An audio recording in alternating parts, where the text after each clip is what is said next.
Estamos de vuelta aquí en No hay Derecho, lo anuncié antes de irme a la pausa, más temprano también cuando hacían mis comentarios, y esto siempre genera expectativas, que iba a estar con nosotros Gustavo Gorriti, director de IDL Reporteros, para poner a hablar de diferentes temas. Gustavo, ¿cómo estás? Qué gusto saludarte, muy buenos días, gracias por atendernos esta mañana.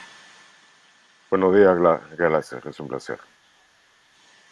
Gustavo, tengo varios temas, hay algunos que, digamos, han tenido episodios estos últimos días, pero yo quisiera comenzar la conversación haciendo referencia a un artículo que tú escribiste hace algunos días sobre este tremendo escándalo que se ha bautizado como el vacunagate o la vacunación VIP, ¿no? Que tiene toda una serie de detalles que hemos ido conociendo con el transcurrir de los días. Pero a diferencia de la cobertura que le han dado la mayoría de los medios de comunicación, el énfasis que tú pones es que no es un acto de corrupción cualquiera, no es solo el uso privilegiado de una ubicación para beneficiarse con una vacuna adelantada en un momento en el que todos la estamos requiriendo de una manera pues casi desesperada por los índices de contagio y muerte que hay en nuestro país. Si no, tú lo que dices, además con el antecedente y el conocimiento que tiene del caso Lavallato, que esto es más estructurado, que esto no ha sido asociación espontánea, que esto ha sido un asunto bien pensado para llegar a todos los tomadores de decisión para inclinar la balanza hacia finalmente un contrato que terminó haciéndose con la empresa china. E incorporas el otro elemento que es bien interesante y no se ha tomado mucho importancia a esto y me parece que es un error que ya el presidente de Sinopharm ha anunciado que probablemente sea necesaria una tercera dosis de la vacuna para que ésta tenga no solo mayor, para que sea su efecto sostenido en el tiempo, lo que nos tendría que llevar a comprar la tercera dosis también para asegurar, eso es lo que incluye lo que tú has dicho. Cuéntanos en qué basas ese enfoque, esa perspectiva en este caso. Empecemos por lo último, lo de la tercera dosis, que se supo aquí, habían recibido algunas personas, Germán Málaga, Cecilia Blum, en fin. Eh, Eso suscitó alguna curiosidad, pero resultó de que Patricia Castrobando, una periodista peruana que vive hace muchos años en China y que tiene ahora una suerte de blog informativo, había sacado antes, bastante antes de que reviente este escándalo, la información que venía de la propia Sinopharm.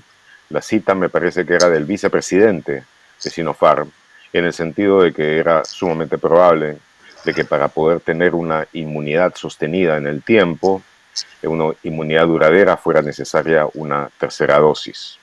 Eso había sido adelantado ya hace un tiempo, obviamente era un cierto tipo de conocimiento que se manejaba dentro de esa corporación, una corporación estatal, y es una de las explicaciones sin duda por la que se dio aquí a algunas personas la tercera dosis.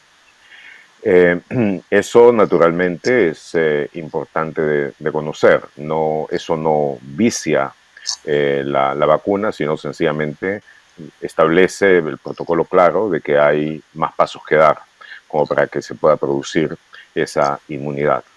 Ahora, respecto a todo lo demás, lo que he puesto énfasis dentro de ese artículo, de esa nota, es de que junto con la inmensa tragedia que ha representado la peste a nivel mundial, eh, ha creado a la vez posiblemente el mayor mercado en la historia de la humanidad por un producto.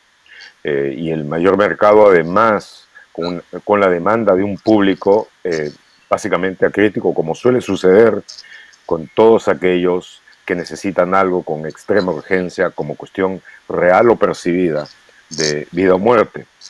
Entonces, en ese contexto, sencillamente lo he relacionado con lo que es la actitud habitual de la gran industria mundial, de las grandes corporaciones mundiales farmacéuticas, lo que en términos generales se conoce como Big Pharma, eh, y los medios y los métodos con los que normalmente ellos afrontan su trabajo, que es la angustia y el dolor humano, buscando llevar a cabo investigaciones de largo aliento, de tecnología compleja, que pueda ser después protegida legalmente para ellos durante un buen tiempo y que represente un alto costo y un alto nivel de ingreso, de ganancia.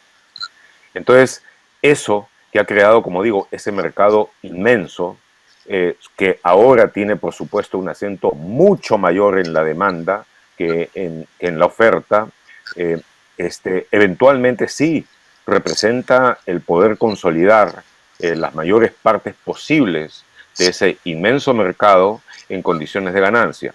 Y en el caso de compañías estatales como Sinopharm, representa también una gran posibilidad de acción geopolítica que hace posible, obviamente, tener objetivos nacionales que están vinculados con esto. Es una forma de lo que llaman de soft power, pero que tiene una proyección inmediata y contundente. Eso lo has podido ver, entre otras razones, por ejemplo, en las reacciones primeras del actual canciller Alan Wagner, cuando habló de que había que cuidar con extremo cuidado las relaciones con China, al margen de lo que pudiera hacer o de lo que pudiera ser. Entonces, en este caso, si tienes esa circunstancia, esa situación, y podemos ir después más sobre lo que es el Big Pharma y todo aquello, y las razones por las que también ha habido una oposición que parecería desde fuera irracional, cerril, cerrada, a considerar medicinas alternativas, pero que han probado ya científicamente ser muy útiles, como la ivermectina. En ese contexto es de que tú ves de que se establece una relación directa, una relación además de trabajo con un grupo científico que está integrado sobre todo por gente de la Cayetano Heredia, pero no solamente por ellos, también por gente de San Marcos, por ejemplo, y también con las autoridades del Ministerio de Salud. Entonces, en ese contexto, cuando son esas las autoridades que van a tener que definir los términos en la forma más objetiva científica posible, los términos de la vacuna, su utilidad o no utilidad, etcétera, etcétera, cuando tienes autoridades regulatorias que tienen también que tomar definiciones y decisiones sobre eso, y cuando esas autoridades regulatorias, en el momento en que llega la vacuna, lo que de paso se crean desde el comienzo expectativas irreales, porque la vacuna tiene, primero hay un proceso de vacunación que es bastante largo y que va a durar mucho tiempo antes de que pueda tener un efecto realmente práctico sobre los contagios. Entonces, bueno, después de que ha habido todo eso, resulta de que las autoridades que tenían que regular, las autoridades que tenían que pronunciarse, las autoridades que tenían que arbitrar, las autoridades que tenían que hacer todo eso, se han vacunado en secreto. Se han vacunado en secreto y que han ocultado eso. Entonces, por supuesto, la capacidad de decisión, el libre albedrío, la determinación profesional de esas autoridades queda comprometida. Exactamente igual, como sucedió en el caso de Lavallato, donde lo que se trataba... Sobre eso te quería preguntar, Gustavo, si me permites, porque a eso quería llegar, sí, porque aquí estamos viendo lo que fue ese artículo muy interesante que tú publicaste el otro día, y justamente el título hace esa referencia, dice, el sector de vacunaciones estructuradas, haciendo referencia a las operaciones estructuradas de Odebrecht. Y claro, tú dices, sí, no es aquí la plata en efectivo el bien que se distribuye, sino es la vacuna. Pero ¿en qué se asemeja el esquema? Porque efectivamente aquí fueron vacunados el presidente, los dos ministros que tenían que ver con la negociación, salud y relaciones exteriores, y de ahí los diplomáticos que negociaban, sí, los diplomáticos que negociaban, los viceministros, buena parte de los que estaban en el comité de expertos que tomaba decisiones al respecto y que tenía que decir sobre todas las cuestiones políticas de salud relacionadas con el caso y con las estrategias de salud relacionadas con ello.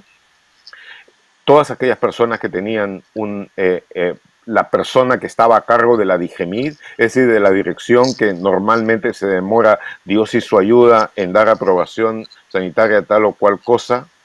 Entonces, y todas aquellas personas se habían vacunado en secreto, con lo cual habían quedado totalmente comprometidas a anular, como digo, su capacidad de decisión profesional independiente, que era hay que recordarlo, y por eso es que hice la comparación de cuál era la mecánica. En el caso de las obras de Lavallato, tanto Odebrecht como las otras compañías que estaban mencionadas y la del Club de la Construcción acá en el Perú, entraban a competir y no cabía duda de que la mayor parte de ellas tenía profesionales de alta calidad, pero la competencia también tenía profesionales de alta calidad. Entonces lo que buscaban de hacer era comprar, sobornar, comprometer a aquellos que iban a ser parte de la decisión. Y todo era un proceso largo y complejo que empezaba con engancharlos a través de aproximaciones, regalos y todo eso para poder ver y definir cuál era su capacidad de entrar en eso. Y por supuesto después terminaba en todo lo otro. En tener además, y por eso llamé la cuestión estructurada, después Odebrecht, para hacer más eficiente el proceso, creó todo este departamento de operaciones estructuradas que se especializaba en convertir dinero limpio en dinero clandestino y luego dinero clandestino en dinero limpio.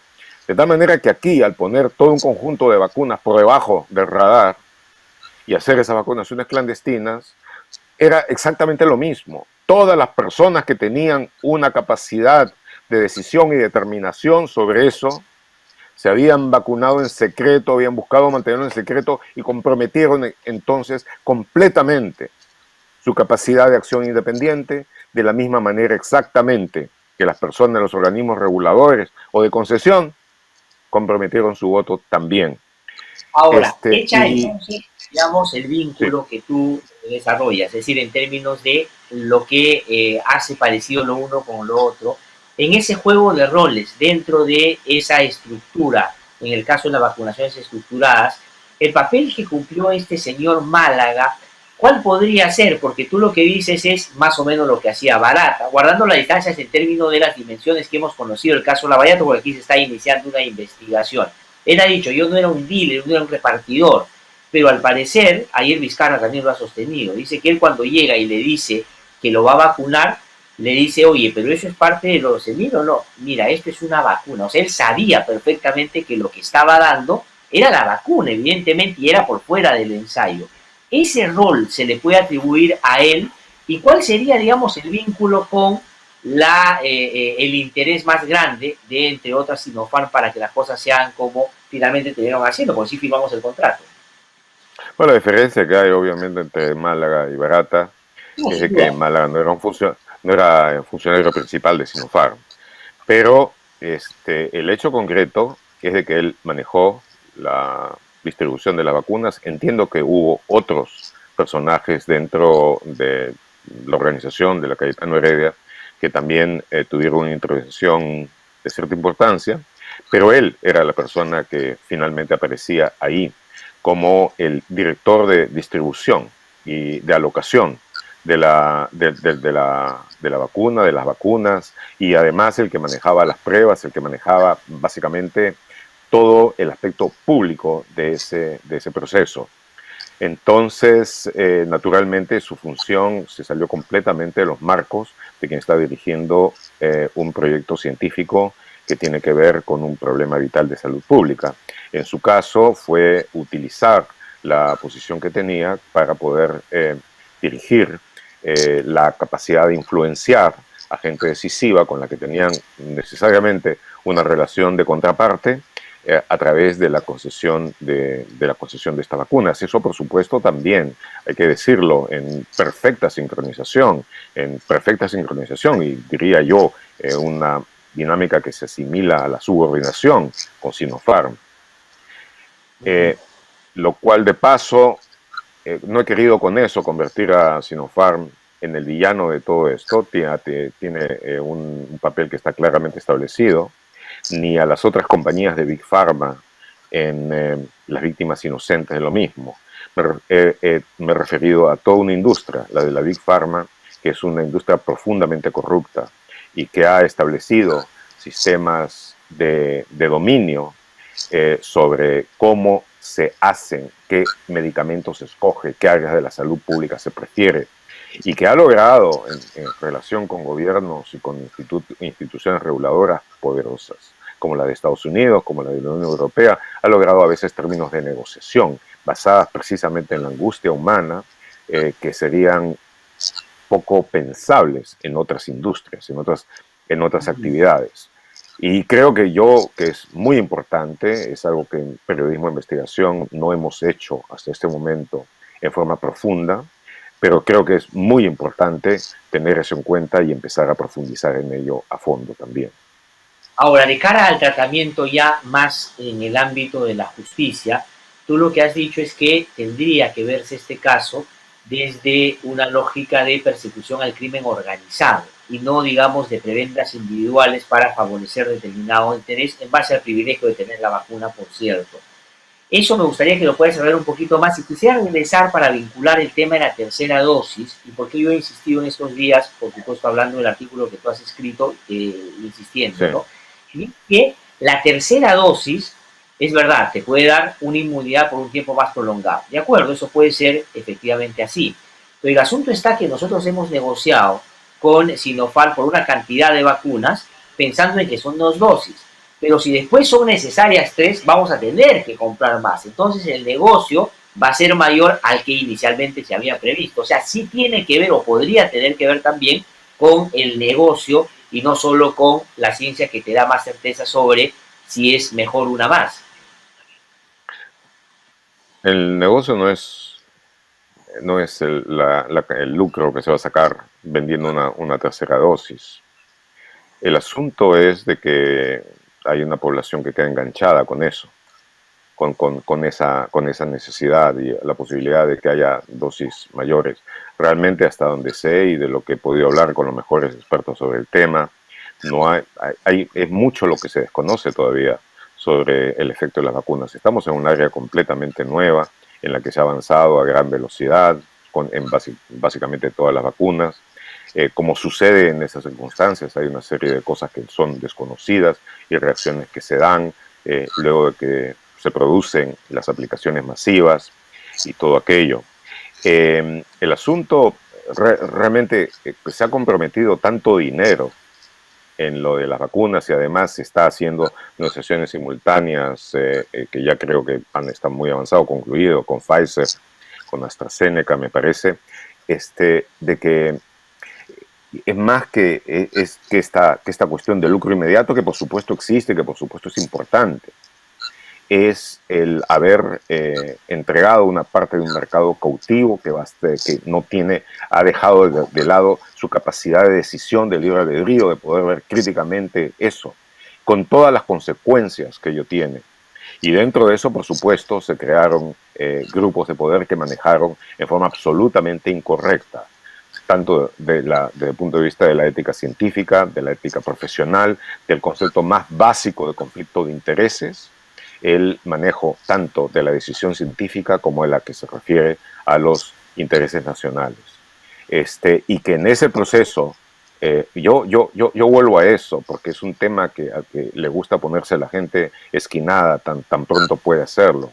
En ese proceso también se ha hecho todo lo posible y todo lo necesario, desgraciadamente no solo en el Perú, por dejar de lado todas aquellas alternativas que significan un uso más o menos inmediato y barato de aquellas cosas que pueden ser el puente a un nivel a un nivel de disminución radical de contagios, de bajar el nivel y el impacto de la pandemia para poderse luego vacunar con tranquilidad y sin la angustia que existe hoy.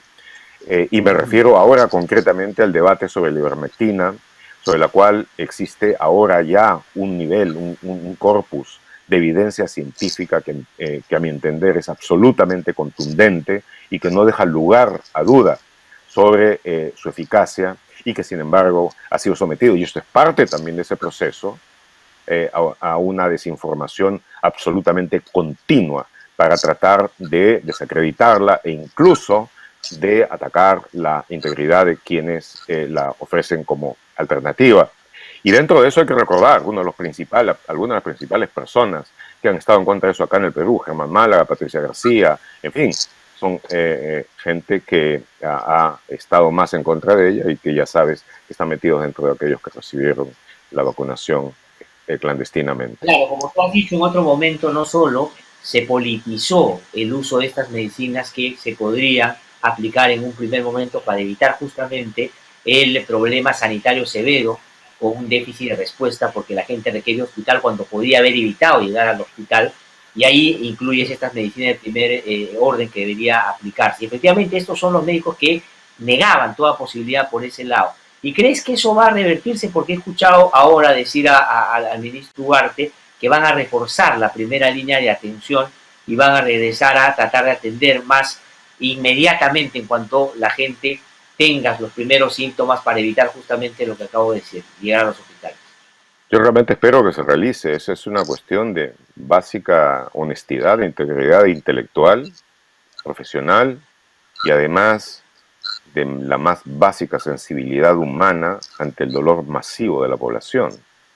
Lo más importante de todo, de nuevo, y eso por supuesto, Oscar Ugarte, que es una persona muy enterada en todas las cuestiones relacionadas con el avance médico, eso lo sabe bien, de que ahora ya el avance que hay en términos de estudios científicos en determinar la eficacia clarísima de la ivermectina en el tratamiento temprano, sobre todo, no exclusivamente, pero sobre todo, es contundente.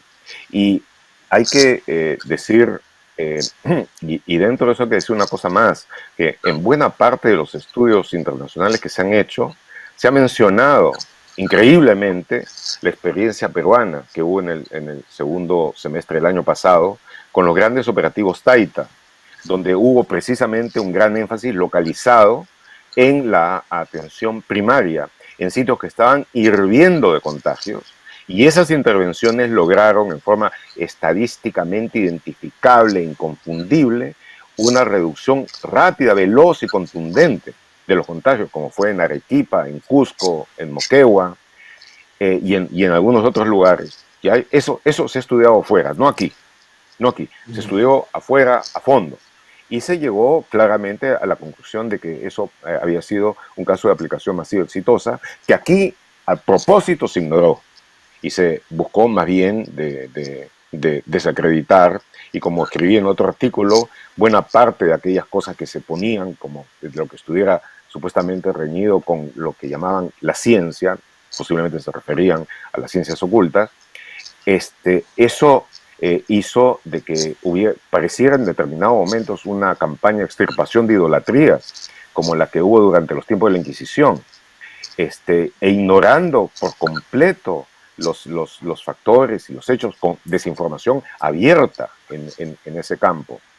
Entonces, lamentablemente, incluso mucha gente que normalmente está vinculada con aquellas cuestiones más bien de progreso y todo eso, terminó haciéndole eco a aquello, entre otras cosas por el hecho de que sucedió de que gente de la extrema derecha favorecía el tratamiento con ivermectina, pero eso no significa de que la ivermectina se convirtió en una vieja lesbiana, no, ¿cierto? Entonces,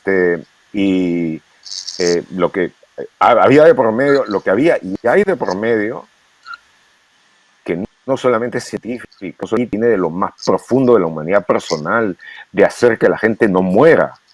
Y si uno tiene una capacidad de sacar a la gente el profundo dolor, este dolor sin precedentes que tiene la pandemia, y si existe una posibilidad que ya ha quedado comprobada, que es buena, que sirve, pero que por lo menos se sabe que no hace daño, y ahora, pero hay 3.700 millones de dosis lo demuestran. Sí, perdón. Expresa esa distancia entre lo que muchos tratan de difundir a través de los medios para contradecir ciertos tratamientos y lo que está pasando en la realidad, porque la gente está utilizando estas medicinas. El problema es justamente que, claro, a veces lo hace. Claro, lo hace de manera sistemática. O sea, digamos, una cosa es lo que tú escuches y veas en algunos lados, pero tú vas o escuchas las experiencias concretas de la gente que le llega el virus y todo, y te dice que usa esto. Entonces tú dices, ¿a quién le están hablando aquellos que tratan de descartar eso cuando en la práctica se está utilizando mucho? Más bien lo que habría que hacer desgraciadamente, Glatzer, sin la guía médica necesaria, sin el control médico necesario. Eso es lo que tendría que hacer el Estado. Si la gente lo está usando en términos prácticos, reales, de manera periódica, de manera sistemática, lo que habría que hacer es acompañar eso con el conocimiento médico para que puedan guiar los tratamientos y no maldecir lo que está haciendo, porque eso en la práctica sí está generando problemas. Está generando, por supuesto, y hay necesidad, como es obvio en cualquier tratamiento.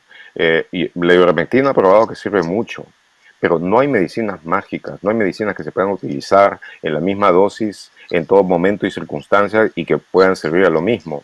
Tiene que haber necesariamente un seguimiento médico, y tiene que conocerse, por ejemplo, que eso es otra cosa sumamente importante, de que cuando hay un momento en que se ha dejado avanzar mucho el contagio y ya el virus deja de ser importante y empieza el proceso inflamatorio, que es el que realmente mata a la gente, entonces ya hay necesidad de otras medicinas y de otros contextos terapéuticos que son sumamente importantes y que no están también lo suficientemente conocidos y desarrollados. Entonces, todo eso que requiere la medicina de aproximación, que requiere sacar la medicina a las calles, a las casas y todo esto, pero tiene que ser con profesionales capacitados, con médicos, con enfermeras, que sepan qué hacer y que tengan la posibilidad de manejar grandes cantidades de gente en forma organizada y poder seguir también individualmente los procesos. Eso es una cosa que se hizo en forma bastante adecuada en los megaoperativos Taita, donde intervinieron las Fuerzas Armadas, y sería bueno después conversar un poco sobre el caso General Astudillo. Las Fuerzas Armadas intervino de salud e intervinieron las direcciones regionales de salud en forma muy concertada y bastante exitosa, porque pudieron hacer ese seguimiento, al que también añadieron el indispensable apoyo alimentario y el indispensable apoyo con suplementos nutricionales que ayudan a combatir esto. Entonces, eso que resulta tanto más barato, tanto más inmediato, eso precisamente por la desinformación que se llevó a cabo, que ha sido una desinformación además intencionada de quienes no tenían independencia intelectual, como ha quedado ahora comprobado, le ha arrebatado a la gente la posibilidad de hacerlo y ha traído de que en el momento en que estaba la segunda ola cayó, no se hubiera podido responder inmediatamente y con la energía que se hubiera debido a eso, con lo que se hubiera cortado todo esto al comienzo. Y de nuevo, eso nadie en su sano juicio, perdón, hubiera pensado en que eso reemplace a la vacuna. De ninguna manera. No, eso, como ha quedado establecido, es un puente hacia la vacuna. El claro. puente No, y que como nos tú bien permite dices, y la cruzar. aplicación de estas medicinas, como tú bien has referido ahora y en otros momentos, tiene que aplicarse en determinados momentos, porque justamente de eso se trata. Es decir, tú tienes medicamentos que son muy baratos, tienes un apoyo médico que pueda guiar ese tratamiento, y lo que va a significar eso es que vamos a evitar que la gente llegue a un estadio de alta gravedad y que requiera hospital. El asunto es evitar eso. Y hay tratamientos médicos y personas que lo aplican de manera muy fluida y han logrado salvar muchas vidas. Los índices de personas que han salvado con esto versus los que han aplicado otra cosa o no han hecho nada diciendo esto va a pasar son de verdad muy, muy grandes y ya tú lo has mostrado en varios momentos también. Pero quiero aprovechar, Gustavo, para no quedarnos solo en este tema, sobre otros, ¿no? Si quieres, comenzamos por el tema del general Astudillo, porque después vamos a entrar al tema del Ministerio Público también. ¿Cuál es tu lectura? Un día que él estaba desarrollando sus acciones, no estaba en Lima, terminaron allanando su domicilio. ¿De qué lo acusan? De ser parte de este grupo de gasolinazo, ¿no es cierto? De los generales que se beneficiaron con la compra indebida de gasolina y el tráfico de la misma dentro del ejército. ¿Te parece a ti que es atendible eso, que él es parte de eso, que está bien lo que ha sucedido o tiene que ver con otras cosas? Completamente lo segundo, completamente lo segundo. Quiero empezar por decir de que este es un tema que yo conozco algo. El año 2006 hice la primera investigación a fondo sobre el tráfico ilícito de gasolina, como resultado del cual de esa investigación periodística derivó en un proceso judicial que después de varios años terminó con la condena a prisión de los generales Reynoso, Donaire, en fin. Eso fue un caso absolutamente probado a fondo, y que se llevó adecuadamente.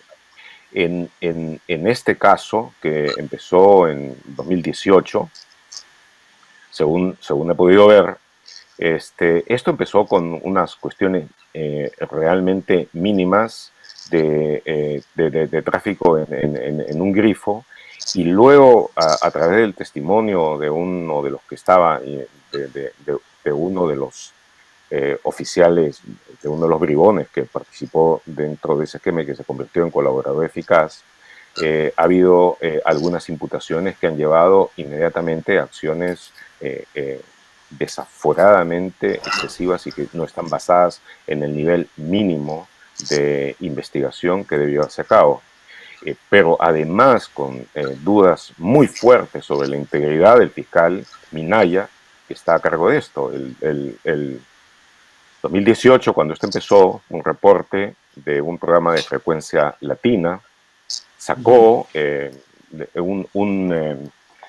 una grabación hecha por una mayor del ejército en la que está hablando con un caso en el que este abogado dice que él es la mano derecha del fiscal Minaya y de que él está en condiciones de solucionar los asuntos siempre y cuando ella dé la información, y de que ahora, si ahora tiene que pagar tanto, si entra a la cárcel va a tener que ser 5 o 6 veces más y que no va a ver la luz en solo un año, y que piense en sus hijos y en todo lo demás. Es decir, la típica cuestión extorsiva, corrupta, de abogados corruptos. Y él se presenta como que es la mano derecha del fiscal Minaya.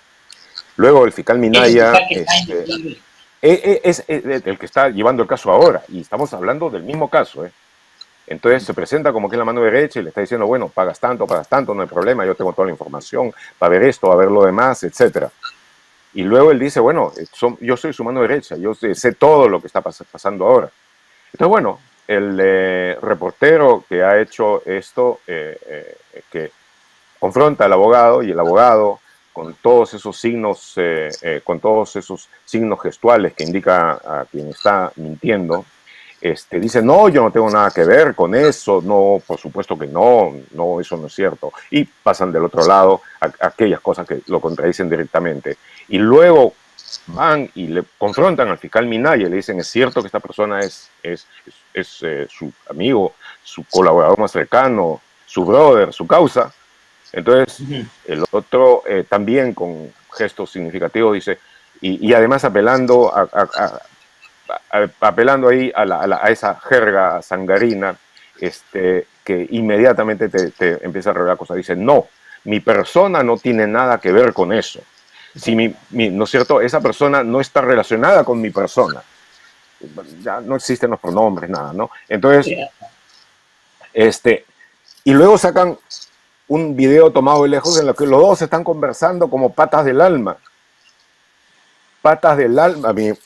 mirando algo en el teléfono, palmeándose y todo en el camino. Entonces, ese fiscal, sobre el cual entiendo que dicen que hubo una investigación que fue archivada, pero eso no se archiva así como así. Ese tipo de evidencia no se archiva así como así. Y solamente indica de que ha habido un manejo inadecuado. Entonces, en ese contexto, el haber hecho eso, la tremenda agresividad que hubo en la intervención, porque hay momentos en los que es necesario, y de nuevo lo he visto largamente en todo el caso Lavallato, hay momentos en que es necesario hacer allanamiento de intervenciones, pero tienen que ser cuestiones razonadas. El nivel que hay entre la acción de investigación necesaria y el abuso de autoridad y prepotencia que no tienen justificación investigativa es claro y puede ser también claramente determinado. Entonces, cuando hay eso y cuando se produce, como digo, una investigación, un conjunto de allanamientos extremadamente agresivos, y hay que decir una cosa más, se producen en lo que es el lugar más importante relacionado con la defensa nacional del país. Y aunque nosotros no tenemos secretos nucleares en nuestra nación, hay algunos secretos de seguridad nacional que sí deben tener secretos. Porque están protegidos por ley, además. Sí, pero cuando se produce una intervención en cualquier democracia del mundo, en la democracia más avanzada, si tú vas a hacer una cosa como estas en Estocolmo, en Oslo, en cualquiera de las democracias más avanzadas, hay por supuesto protocolos que están hechos como para proteger las cuestiones de seguridad nacional y poder establecer aquello que no puede ser levantado como si nada. Y eso es lo que se ha hecho acá. Para mí el gran problema de que esos abusos de autoridad hacen mucho daño a las investigaciones reales contra la corrupción. Y he estado viendo luego también, he podido ver lo que ha sido la petición de la petición fiscal al juez, que no solamente pedía estas intervenciones, estos allanamientos, sino también apresar de inmediato al general Astudillo junto con otros, porque juntó varias cosas diferentes dentro de esto. Yo me refiero ahorita al general Astudillo únicamente. Entonces, y a su función actual como jefe del comando conjunto. Entonces, lo he estudiado. Eso, desde el punto de vista de investigación, desde el punto de vista de acumulación, que está basado solamente en el testimonio de un colaborador eficaz que ya lleva casi 2 años preso, o 2 años preso, y de que estaba buscando salir de libertad como fuera, y que hasta ese momento no había mencionado absolutamente nada, y que son además menciones totalmente indirectas, llevar a una acción de esa naturaleza. Y bueno, después está, por supuesto, el fiscal coordinador de esto, Omar Tello, que ha estado difundiéndolo como si se tratara del golpe, de la hazaña investigativa de la década, con una irresponsabilidad absoluta. Y como digo, este tipo de investigaciones tiene que tener un basamento esencial. Y cuando se producen y actúan sobre instituciones que son cruciales en lo que tenemos como concepto de defensa de la nación, tienen aquí, y no solamente, como digo, en cualquier democracia del mundo, de las democracias más avanzadas, más garantistas, más liberales, tienen que tener un protocolo básico en el que se pueda discriminar aquellas cosas que tienen que ver con lo más importante de seguridad nacional. De tal manera... Ahora, con eso, Gustavo, ¿por qué Astudillo? O sea, ¿por qué apuntan o se enfilan contra el general Astudillo? ¿Cuál sería desde Eso es lo que me parece a mí más significativo. Eso es lo que me parece más significativo. Astudillo, y hay que decirlo, que es un militar que tiene una carrera ilustre, y además una carrera ilustre en combate y en combate de buena ley, es la persona que en momentos sumamente difíciles del país ha garantizado la continuación del sistema democrático. Cuando hubo el primer intento de Merino de usurpar el poder el año pasado, él y el ministro de Defensa entonces, el general Chávez Cresta, fueron los primeros en evitarlo. Y luego, cuando se produjo la vacancia de Vizcarra y finalmente Merino y su pandilla usurparon el poder y hubo las tremendas protestas que se realizaron, que se dieron a cabo, y en intención de que hubiera mano dura y se saliera con la Fuerza Armada a la calle, y que se negó a hacerlo, y se negó a hacerlo en forma razonada, no hurtando el cuerpo, sino en forma razonada, mencionando de que el papel de la Fuerza Armada era proteger a la nación, proteger a su gente, no atacarla, y proteger además a la democracia en nuestra república, más razonada, con muy poco precedente en nuestra historia. Eso fue lo que le dio el puntillazo al gobierno usurpador y que hizo que después tuviera que salir apresuradamente de Palacio de Gobierno. Entonces Gustavo, que están pasando la factura por haber tenido un comportamiento adecuado y democrático frente a la arremetida golpista del año pasado. No solamente eso, no es la que estamos pasando la factura pasada. Estamos en un momento difícil.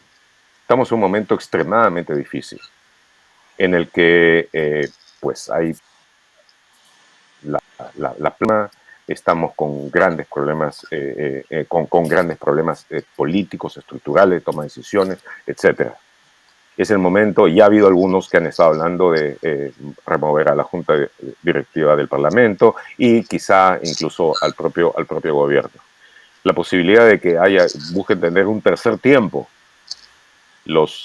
nuevamente los usurpadores, en circunstancias en las que ir a las elecciones hoy o mañana no los favorece, no favorece a esta ultraderecha conspiradora que obviamente ha estado ya en el poder, como sabemos, una semana en noviembre del año pasado. Entonces, ¿cuál es el obstáculo? ¿Quién es la persona que lo ha impedido y que ha sido fundamental en dos ocasiones? Ese ha sido el general Astudillo. Entonces, sacarlo de acción en circunstancias como estas, para ellos, para toda esta gente, es realmente importante. Yo no sé, obviamente, si eso está dentro de los cálculos del fiscal Tello, pero que ha sido aprovechado y que es absolutamente revelador que cuando se produce esto, cómo se jala de los pelos todo aquello y además la aparatosidad con que se realiza y se lleva a cabo, con la absoluta falta de consideración a los aspectos de seguridad nacional que estaban involucrados en ese aspecto y que debieran inmediatamente, dentro del Estado, pese a lo blandengue que es el Estado actual, llamar a establecer los criterios y protocolos básicos que no deben alterarse en ninguna circunstancia.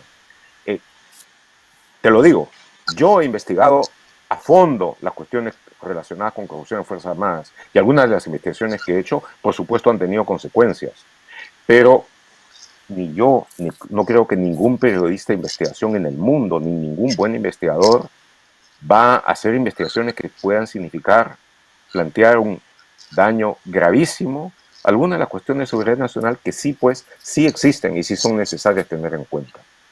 No, o sea, además justamente en nuestro país inclusive hay, digamos, una protección específica para todo lo que tiene que ver con este tema, pero mira qué importante y qué revelador es esto que tú has mencionado, ¿no? En los últimos tiempos ha sido fundamental y por supuesto no está en los planes de aquellos que quieren tomar por asalto el poder por las vías que no son democráticas, ¿no? Es importante. Ahora, Gustavo, necesitan sacarlo, sí, eso ha quedado claro en lo que has dicho y coincido con, por supuesto, tu lectura del tema.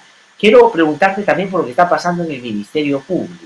Se ha conocido esta semana, de la propia voz de las fiscales que veían el caso de los cuellos blancos del puerto, de que tuvieron una reunión con el expresidente Vizcarra en la casa de una vecina del año 2018, con el interés de buscar una protección que no encontraba en otro lado y la situación era difícil. Esto ha sido ya confirmado, las han sacado de fiscales del caso, ya se inició una investigación en la Junta Nacional de Justicia, el Ministerio Público también, están llamando a Soraya Dávalos ya al Congreso y por supuesto los Cuellos Blancos están celebrando porque ellos auspician la posibilidad de que se caiga toda la investigación. ¿Cuál es su lectura?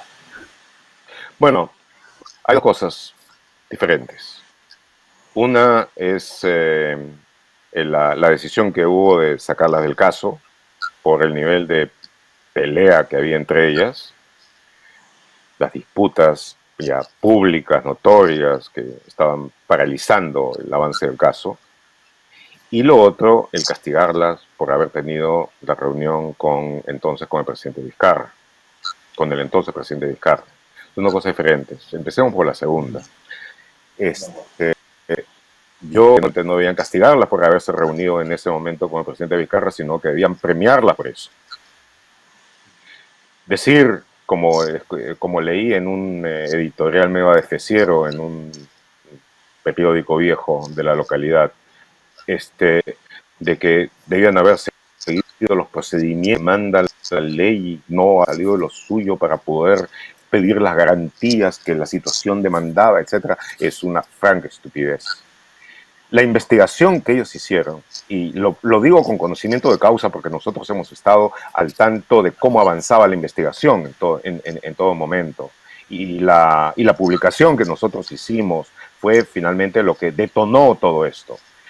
Pero el comienzo de las varias publicaciones, la investigación que se estaba llevando a cabo, que se estaba haciendo, lo que revelaba a dos fiscales que con el auxilio de un oficial de inteligencia de la policía y el personal a su cargo estaban llevando a cabo, era de que el Poder Judicial, no la Corte Suprema de Justicia de Callao, la Corte Suprema, el Poder Judicial en su conjunto, estaba completamente corrompido y controlado por estos círculos de corrupción.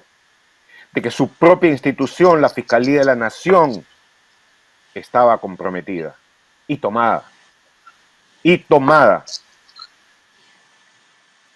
en relación directa con la mafia que estaban investigando, de que el Consejo Nacional de la Magistratura estaba totalmente tomado por esta gente. Entonces, ¿qué se hubiera? Si hubieran seguido lo que decir, señor fiscal de la Nación, estamos investigando a esta mafia y tenemos miedo por nuestra seguridad porque la mafia está por todas partes. ¿Puede usted, por favor, pedir que el jefe de la Oficina de Control Interno, el doctor Rodríguez Montesa, que era en ese momento, se haga cargo de ello?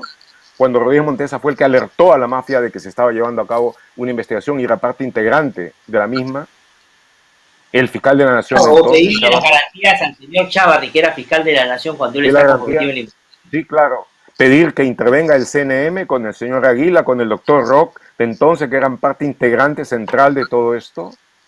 Pedirle al doctor Inostroza Pariachi y a quienes trabajaban con él dentro de la Corte Suprema de que interviniera para darle garantías. Ellas se estaba investigando, y digo se estaba porque nosotros fuimos parte también, no secundaria precisamente esa investigación, se estaba investigando una organización que había tomado básicamente el sistema judicial y fiscal entero y el regulatorio también, que tenía una influencia decisiva sobre eso.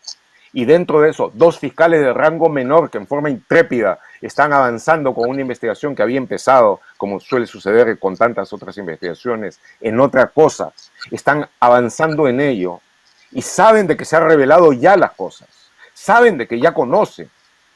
Saben de que ya alguien que resultó Rodríguez Montesa dentro de la fiscalía ha alertado a estos y que ya ellos están hablando de cómo van a aplastar esa investigación.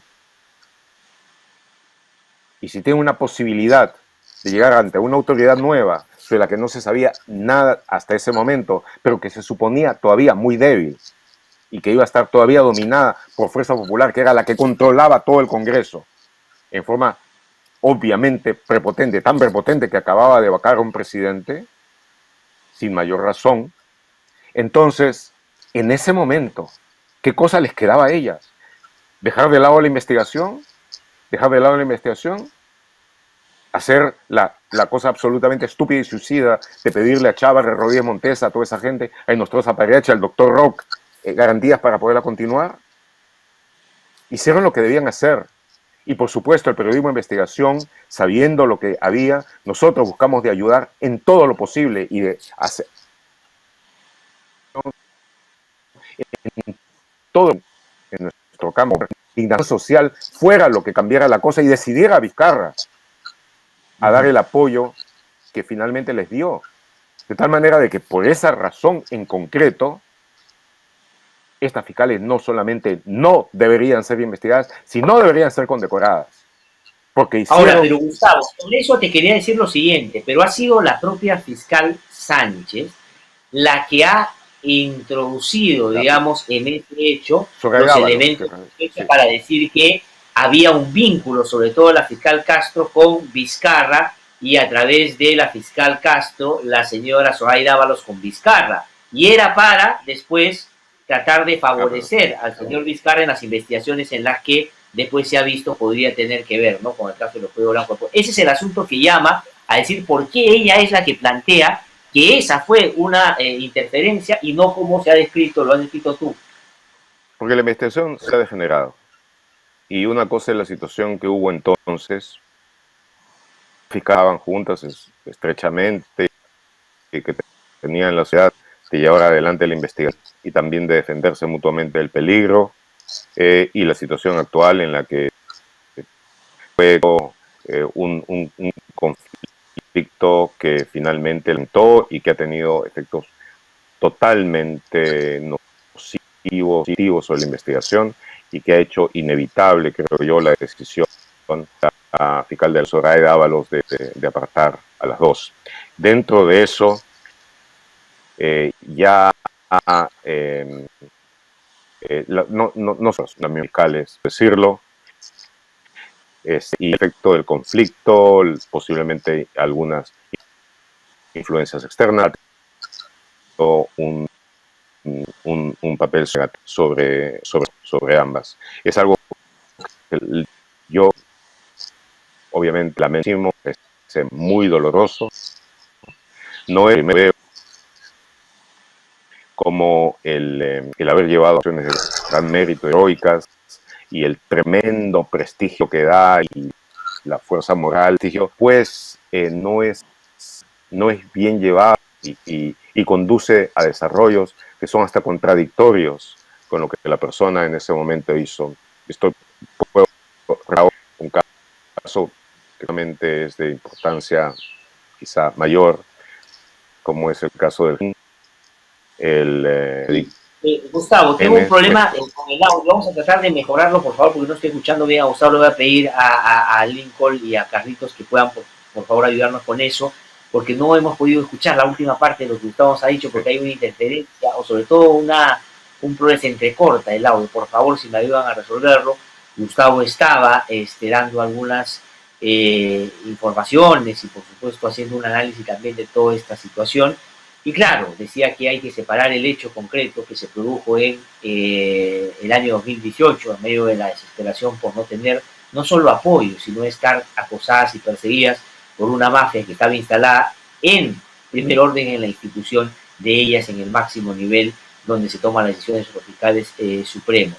Pero después que ha sido ya este desapego entre ellas, la que ha ido llevando, con redes de apoyo que ambas empezaron a tratar de conseguir o hilvanar, de repente con esa influencia en un comportamiento que ha terminado distorsionando todo lo que inicialmente tenía esas características que él mencionaba, ¿no? Ha dicho Gustavo que no le parece que está bien que por ese hecho concreto las hayan separado, pero voy a preguntarle ahora, ojalá se pueda recuperar la comunicación, sobre cómo hacer para que el caso no se caiga, que eso es fundamental, porque si el caso se cae, no solo vamos a tener a las fiscales fuera de la investigación, sino el caso va a dar pie a que quienes están imputados de graves delitos hagan fiesta y crean que finalmente consiguieron su objetivo. ¿Cuál es el objetivo? El que siempre han perseguido, que es la impunidad en un caso de esta naturaleza. Uno de los casos más importantes que se descubrió en materia de corrupción en las altas esferas del sistema de administración de justicia y sus claras vinculaciones con el poder, no solo político, económico, mediático y, por cierto, dentro del propio sistema de administración de justicia también. No sé si hemos tenido ahora sí la posibilidad de recuperar. Gustavo, no estabas sé, tú ¿cómo diciendo, estamos? y ahí ¿Me escuchas ahora bien? Sí. Sobre, sí, ahora se te escucha bien. Se había quedado cuando tú empezaste a explicar que hay que separar el hecho concreto del año 2018, cuando las fiscales, en medio de una situación muy adversa y no teniendo protección, buscan la posibilidad de hacerlo a través del propio presidente de la República, que era una incertidumbre todavía porque acababa de llegar. Pero dices que después el desapego y la confrontación entre ellas, que habían sido muy unidas, hace que busquen redes de apoyo por fuera de su propio despacho, y tal vez ahí le van introduciendo cosas que llevan al deterioro mayor de la relación y ahora se ha producido esto. Ahí nos quedamos. Y acciones irresponsables que han sido muy negativas para la investigación. De tal manera de que, así como creo de que ellas debían ser condecoradas por haber tomado la decisión de hablar con el presidente Vizcarra en su momento, cuando la investigación estaba recién arrancando, cuando reventó recién, de la misma manera considero de que no le quedaba otro camino a la fiscal de la Nación, Soraya Ábalos, que separarlas. Ahora, porque el desarrollo que tuvieron ya en el contexto de la guerra civil que las enfrentó, hacía daño a la investigación que ellas mismas llevaron a cabo.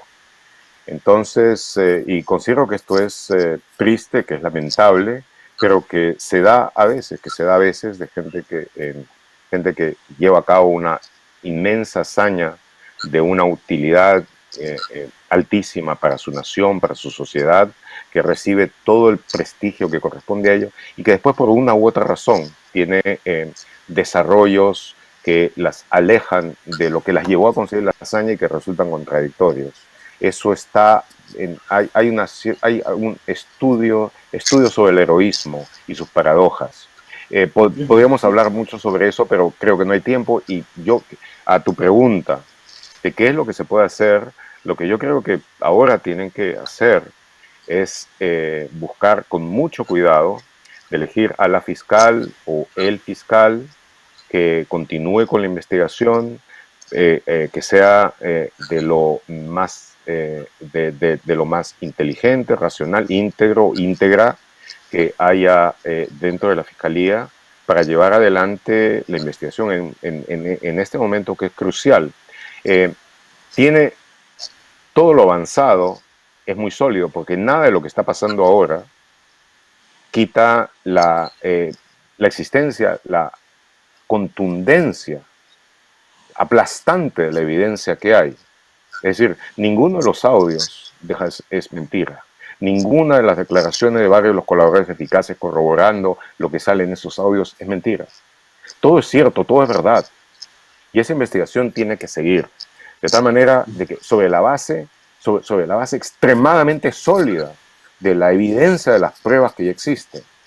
De tal manera de que si en este momento las fiscales fundacionales del caso no están en condiciones de seguirlo haciendo, sencillamente una institución capaz debe poner a alguien que tenga las calificaciones como para poderla continuar con energía, sabiendo de que tiene uno de los casos más fuertes, diría yo, en la historia judicial del Perú. Es un caso con un nivel de evidencia altísimo.